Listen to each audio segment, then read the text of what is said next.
When I play this game, it takes me away from a world of reality into one of fantasy, where I own every franchise, every player, and every arena. No contract disputes, no labor issues, and no ball club insolvency. It is the ultimate league, the league where no one argues, no questionable calls, and no unethical behavior. It is a league where all your passions can run deep, your creative spirit can take shape, and your level of competition remains the same. It is the best of times, a time to reflect, and a time to be at peace. It is the one league where you are the sole authority. You are the coach on the field and the fan in the stands. It is a league where players from different eras get a chance to compete against one another, to test their mettle, and to imagine what it really would have been like. The game is played on a 308 wooden game board, 100 yards long, with miniaturefootballfigure.net custom and stock players of my own choosing. Any pose, any base, and decal from history is what I can produce that gives it an authenticity like none other. In the late hours of night, the early morning of day, or on the lazy Saturday morn of the weekends, I can play. Through the rain, sleet, or snow, I can play. Through the good times or the bad times, I can play. It is the ultimate game. It is shootout solitaire miniature football. Hi, my name is Reginald Rutledge. What you are about to see is why I continue to play the game. I love the game of miniature football. I think it is the greatest board game ever invented. I remember the days of yore when I first laid eyes on the games. I've been in love with this game ever since.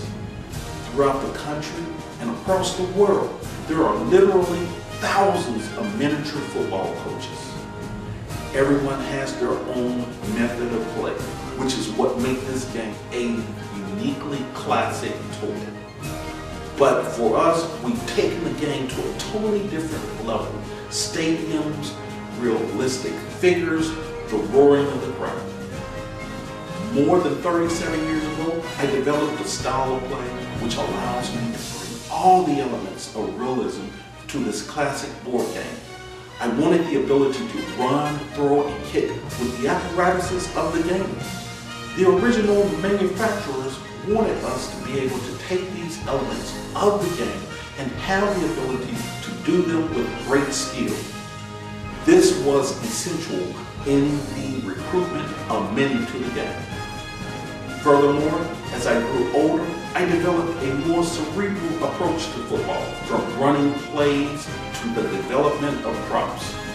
For me, at least, these things are what drive the inspiration of making the game what it could be. What you are about to see is a demonstration of the shootout solitaire system. We'll show you a kickoff, 2 plays from scrimmage, a run, and a pass, then the punt. I will demonstrate where the clock comes into play, and yes, the infamous box. The infamous box can impact you. Like in anything I do, enjoy, observe, and even write me to ask questions on what I do. More importantly, support my efforts through being patrons of my business, footballfigure.net. We do more for the game than most to try to inspire gamers to enjoy their miniature football experience. Thank you. Watch replays this weekend of the Baltimore Colts All-Century team versus the 1972 Miami Dolphins. With such stars as Big Daddy Lipscomb, Gino Marchetti, Bubba Smith, and Dwight Freeney anchoring the defense, the Colts should be primed and ready for a classic matchup against professional football's greatest team, the 72 Dolphins. The Dolphins, known as a no-name team, has plenty of superstars that will make a huge impact. Hall of Fame quarterback Bob Greasy will start and manage the offense, unlike any field general of his time. The legendary backfield of Larry Zonka, Jim Kick, and Mercury Morris will give different looks to this stellar Colts defense. The mercurial fleet-foot receiver, Paul Warfield, will be looking to run free in the Colts secondary. It's Don Shula versus Don Shula. It should be a great game.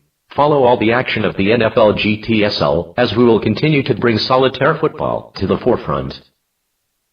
Introducing the starting lineup for the Baltimore Colts. At defensive end, number 89, Gino Marchetti. At defensive tackle, number 70, Art Donovan.